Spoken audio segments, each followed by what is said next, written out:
Good morning students. आज हम लोग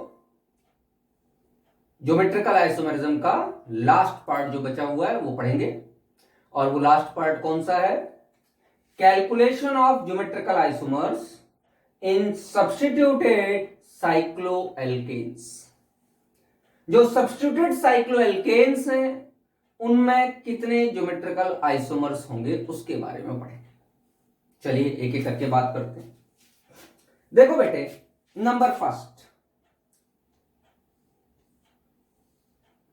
अगर एक सब्स्टिट्यूशन है, मान लीजिए दैट इज ए, तो इसमें कोई भी ज्योमेट्रिकल आइसोमेरिज्म नहीं होगा क्योंकि एक ही कार्बन पर सब्स्टिट्यूशन है, दूसरे कार्बन पर कुछ भी नहीं। तो किसके रिस्पेक्ट में देखोगे? यहां पे तो चलो ए के नीचे एच है, लेकिन यहां पर तो दोनों ही एच हैं और यहां पर भी दोनों ही एच हैं, तो आप किसके रिस्पेक्ट में देखेंगे? इसका मतलब रेस्ट्रिक्टेड रोटेशन की कंडीशन तो फॉलो हो रही है, लेकिन डिफरेंट ग्रुप्स की कंडीशन फॉलो नहीं हो रही, इसलिए इसमें किसी भी तरीके का ज्योमेट्रिकल आइसोमर नहीं पाया जाएगा। Geometrical isomerism is not possible in this case. Number second, अगर बेटा इस पर मैं दो अलग अलग ग्रुप लगा दूं ए बी साइक्लोप्रोपेन पर, तो फिर दोबारा एक ही कार्बन से दो अलग अलग ग्रुप लगे हैं और दूसरे कार्बन पर दो हाइड्रोजन लगे हैं, इस पर भी दो हाइड्रोजन लगे हैं, तो इस केस में भी हमारे पास डिफरेंट ग्रुप्स की कंडीशन पूरी नहीं हो रही है, इसलिए इसमें भी कोई भी ज्योमेट्रिकल आइसोमेरिज्म नहीं पाई जाएगी। नंबर थर्ड,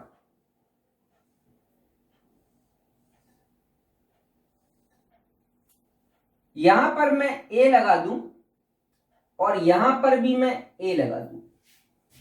अब यहां पे देखिए, दो जगह ए लगा हुआ है, इसका मतलब डाउन द प्लेन यहां भी हाइड्रोजन है और यहां भी हाइड्रोजन है। तो एक तो इसमें रेस्ट्रिक्टेड रोटेशन है, दूसरा जो चार हम लोगों ने किए थे restricted rotation, yes, different groups, yes, same plane, yes. तो अगर ये तीनों यस हैं तो चौथा ज्योमेट्रिकल आइसोमेरिज्म होगी? हां होगी। तो कितने ज्योमेट्रिकल आइसोमर इसके होंगे बेटा? दो होंगे, या तो दोनों ए एबव, तो पहला केस हो जाएगा ए बोथ आर एबव, और दूसरा केस हो जाएगा ए एबव ए बिलो, मतलब एक ए एबव और दूसरा A below, that is cis trans. क्या इसके अलावा भी कोई कंडीशन होगी? नहीं। तो इसके नंबर ऑफ जीआई, जो total number of geometrical isomers होंगे वो कितने हो जाएंगे बेटे? दो। चलिए आगे की बात करते हैं। चौथा एग्जाम्पल ये है कि अगर मैं इधर ए लगा दूं और इधर बी लगा दूं, तो भी इसके साथ भी एक H जुड़ा है और इसके साथ भी एक H जुड़ा है, restricted rotation, different groups, same plane, सारी कंडीशंस फॉलो हो रही हैं, तो बेटा इसमें भी ज्योमेट्रिकल आइसोमेरिज्म होगी। कितना? पहला केस हो जाएगा ए बी बोथ एबव, और दूसरा केस हो जाएगा ए एबव और बी बिलो।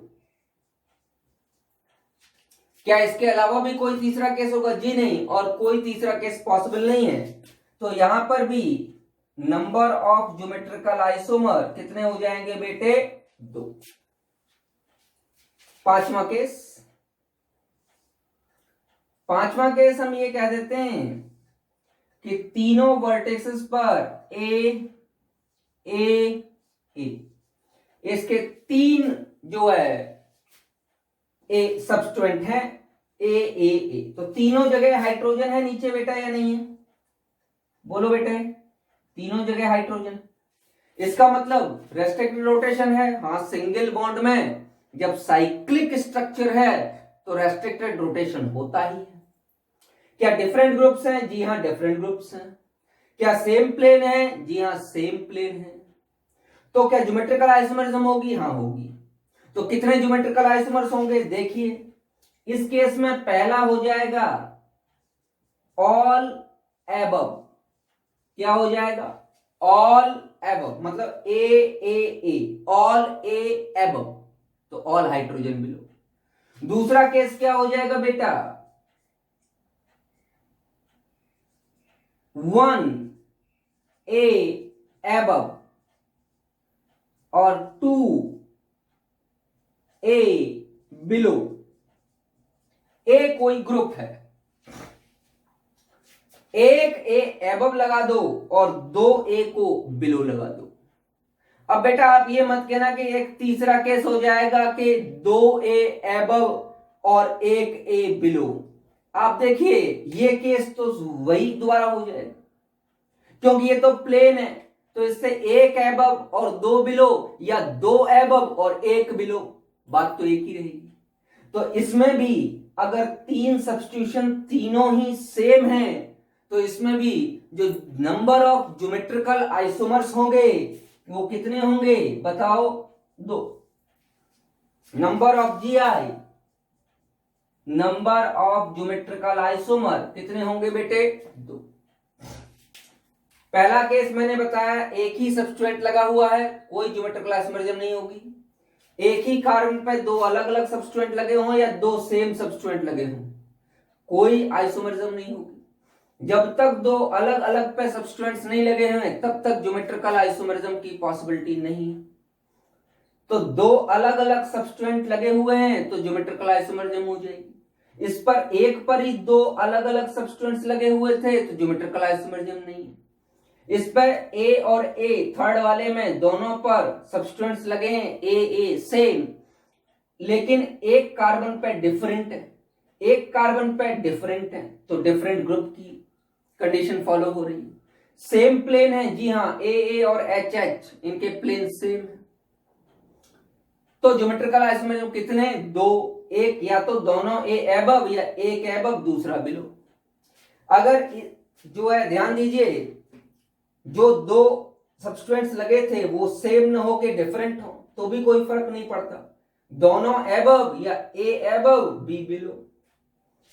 तीसरा मैंने केस बताया कि तीनों पर सेम सब्स्टिट्यूएंट लगे हैं ए। अगर तीनों पर सेम सब्स्टिट्यूएंट लगे हैं तो कितने ज्योमेट्रिकल आइसोमर हो जाएंगे बेटा? 2। पहला है ऑल एबव, जितने भी हैं सारे एबव। दूसरा हो जाएगा 1 एबव 2 बिलो। तो कुल मिला के इसमें भी 2 ज्योमेट्रिकल आइसोमर, इसमें भी 2 ज्योमेट्रिकल आइसोमर, इसमें भी 2 ज्योमेट्रिकल आइसोमर, और इन दोनों में ज्योमेट्रिकल आइसोमरिज्म नहीं पाई जाएगी। I am giving you 5 seconds, pause कीजिए, लिखिए, अगला बताता हूं। 1 2 3 4 5 हो गया भैया, आगे देखिए।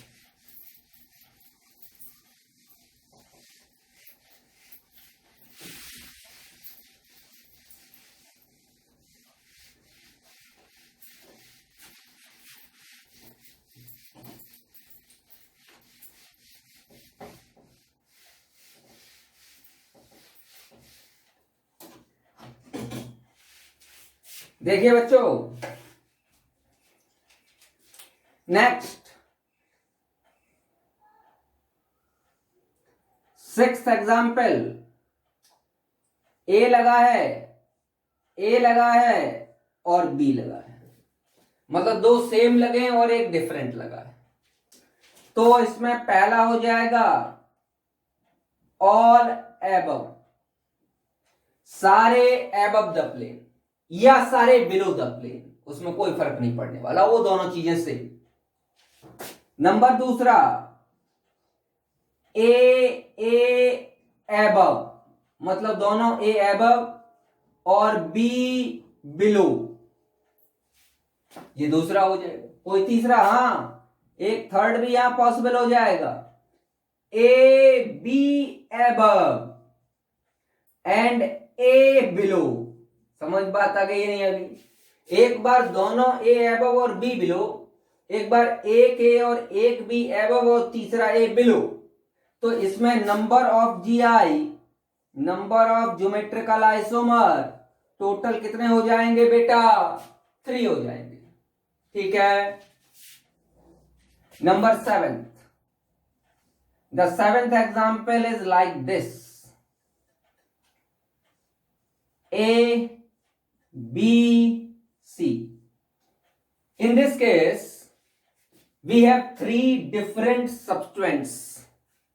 If there are 3 different substituents present in the cyclic compound, then how many geometrical isomers are possible? This is the question. So number first case, all above. समझ में आने लगा होगा अब आपको?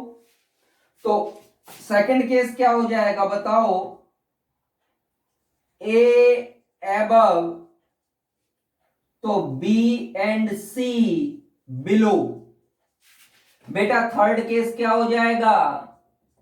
B above तो A एंड C बिलो। और बेटा चौथा केस क्या हो जाएगा? C above A and B below. Below means below the plane. समझ बात आ गई नहीं आ गई?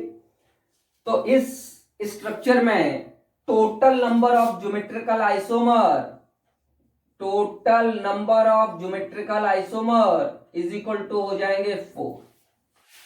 तो बेटा एक ट्रिक याद कर लो, if there are 2 substituents then geometrical isomers will be 2, either they are same or they are different. If there are 3 substituents, if there are 3 substituents and all are same, then also number of geometrical isomers will be 2. If there are 3 substituents and only one is different, then the number of geometrical isomers are 3. And if there are 3 substituents and all are different, then total number of geometrical isomers is equal to 4. एक आध दो example बताता हूं, इसको लिखो, फिर मैं example बताता हूं आपको, जिससे आपको और क्लियर होगा। ठीक है, लिखिए बेटा। पॉज कर लिया, लिख लिया, मिटा दूं? चलिए।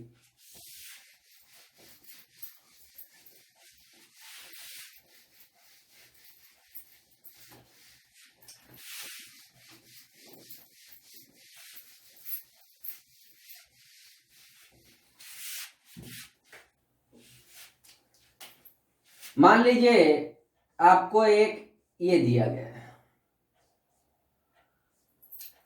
और इसमें total number of geometrical isomer पूछ रहा है।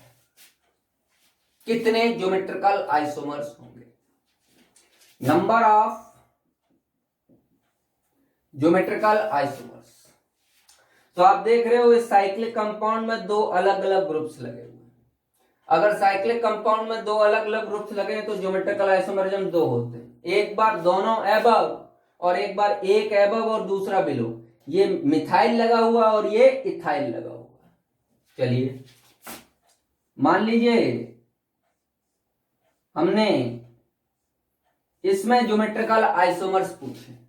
ये तीनों क्या लगे हुए हैं? मिथाइल लगे हुए। वैसे तो लिखने की जरूरत नहीं है, फिर भी आप समझने के लिए लिख लीजिए। ये तीनों मिथाइल लगे हुए। अगर किसी साइक्लिक कंपाउंड में 3 सेम ग्रुप्स लगे हुए हों तो उसमें भी अभी अभी मैंने बताया ज्योमेट्रिकल आइसोमर्स 2 ही होंगे, या तो ऑल एबव या 1 एबव 2 बिलो, या 1 बिलो 2 एबव। दोनों बातें एक ही। तो यहां पर total number of geometrical isomer is equal to 2। आगे देखिए,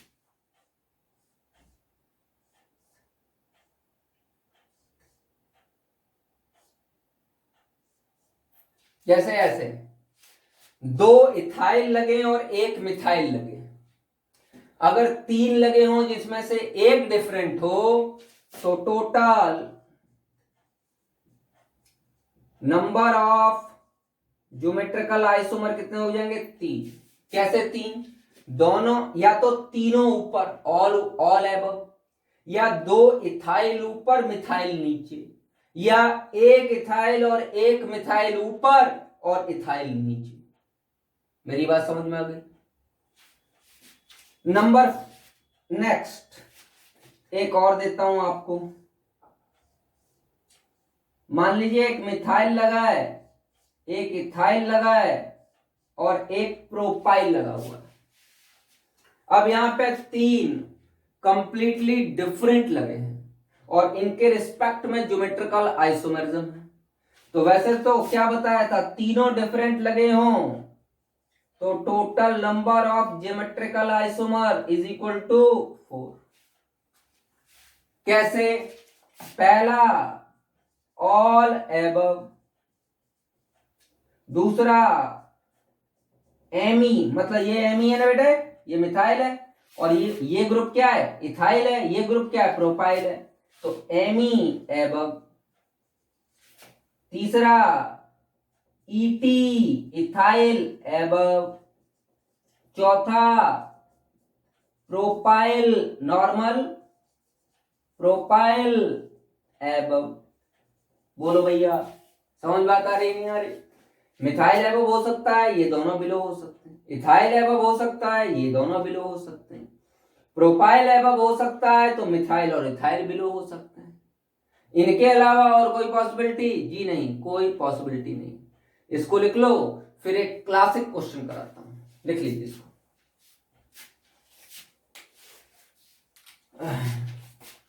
लिख लिया होगा आप लोगों ने बेटा? एक क्वेश्चन देखिए। ऐसे तो सिंपल क्वेश्चंस हैं जिनको कि आप लोग कर लोगे एबव और बिलो का वो लगा के। अब आगे क्वेश्चन देखिए।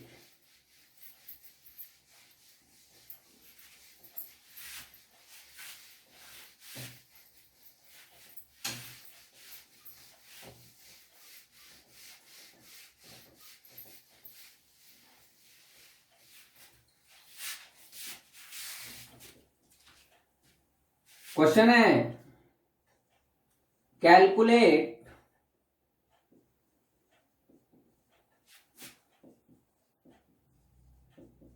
Total number of geometrical isomers in the following structure.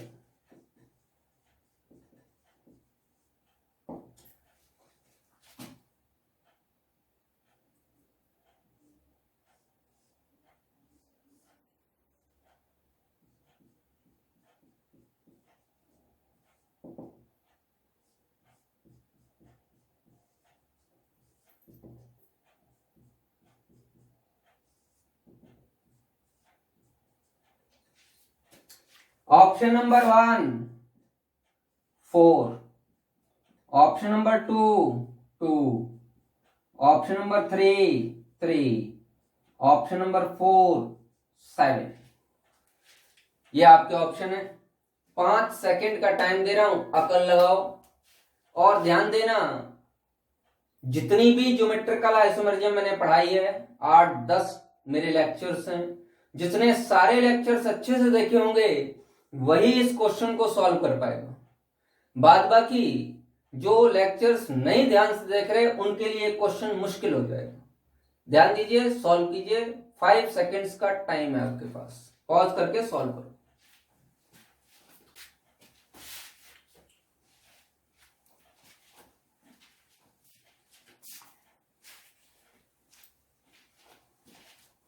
एक, दो, तीन, चार, 5। अब मैं इसको बताऊंगा। देखिए, इसका आंसर आएगा सेकंड। तो जिन बच्चों का आंसर सेकंड आया हो वो बच्चे सही हैं, बाद बाकी सारे गलत। पहली बात तो ये कि ये साइक्लिक कंपाउंड जो आपको दिखाई दे रहा है, इस साइक्लिक कंपाउंड के टर्मिनल से ज्योमेट्रिकल आइसोमरिज्म जो हो रही है वो कॉमन ज्योमेट्रिकल आइसोमरिज्म नहीं हो रही है। यहां जो ज्योमेट्रिकल आइसोमरिज्म हो रही है बेटे, वो ज्योमेट्रिकल आइसोमरिज्म सिन और एंटी वाली ज्योमेट्रिकल आइसोमरिज्म। अब ध्यान से देखो, इसमें जो पहला केस होगा हम क्या देख रहे हैं, या तो सारे OH को देख लो या सारे लोन पेयर को देख लो। तो पहला केस इसमें होगा OH या लोन पेयर किसी भी एक को ले लो, लेफ्ट लेफ्ट लेफ्ट, तो राइट राइट राइट। मतलब अगर सारे OH लेफ्ट हैं तो सारे लोन पेयर राइट। ये पहला केस। अब ये मत कह देना सर ऐसा भी तो हो सकता है कि सारे OH, इसलिए मैंने OH और लोन पेयर कुछ नहीं लिखा, कोई भी लेफ्ट कोई भी राइट, या तो सारे लेफ्ट हैं या सारे राइट हैं। ये पहला केस बन गया। इसके अलावा और कोई दूसरा केस नहीं बन रहा इसमें। लेकिन क्या दूसरा कोई ज्योमेट्रिकल आइसोमर बन रहा है? हाँ, दूसरा ज्योमेट्रिकल आइसोमर बन रहा है। कोई भी लोन पेयर ले लेंगे किसी को भी, और किसी को भी OH ले लेंगे, लेफ्ट राइट लेफ्ट या राइट लेफ्ट राइट। इसके अलावा और तीसरा बनेगा ही नहीं। करके देख लीजिए भाई, या तो दो लेफ्ट एक राइट, या दो राइट एक लेफ्ट। अब इसमें कोई भी हो सकता है, या तो OH हो सकता है या लोन पेयर हो सकता है। इसके अलावा और कोई तीसरा केस आप बना ही नहीं पाओगे, आप बना के देखो। तो बेटे इसमें कुल मिला के कितने ज्योमेट्रिकल आइसोमर बनेंगे? 2। It is a classical question. समझ बात आ गई नहीं आ गई? ऐसे क्वेश्चंस जेईई एडवांस में पूछे जाते हैं आपसे, आपको कंफ्यूज किया जाएगा, आपको दिखाई देगा साइक्लिक कंपाउंड है 3 है। मेरी बात समझ में आ रही है नहीं आ रही? तो आप ध्यान से देखिए, इसमें जो आ रहा है वो कौन सा है, उसमें सिन और एंटी का आ रहा है। तो सिन और एंटी के ये 2 बनेंगे। That's all in the case of geometrical isomerism. आप लोग अपने घर पर ज्योमेट्रिकल आइसोमेरिज्म के जितने भी क्वेश्चंस कर सको उतने क्वेश्चंस करो। कमेंट बॉक्स में अपना कोई डाउट है तो वो डाउट आप लिख के मुझे भेजो। समझ में आता गई? वीडियोस आपको पसंद आ रहे हो आप लाइक करो, औरों को बताओ, जितने भी आपके फ्रेंड्स हों उनको बताइए। समझ में आता रही है नहीं आ रही, उनका भी फायदा हो। ठीक है, तब तक के लिए गुड बाय। अगले टॉपिक में आपको ऑप्टिकल आइसोमेरिज्म पढ़ाया जाएगा।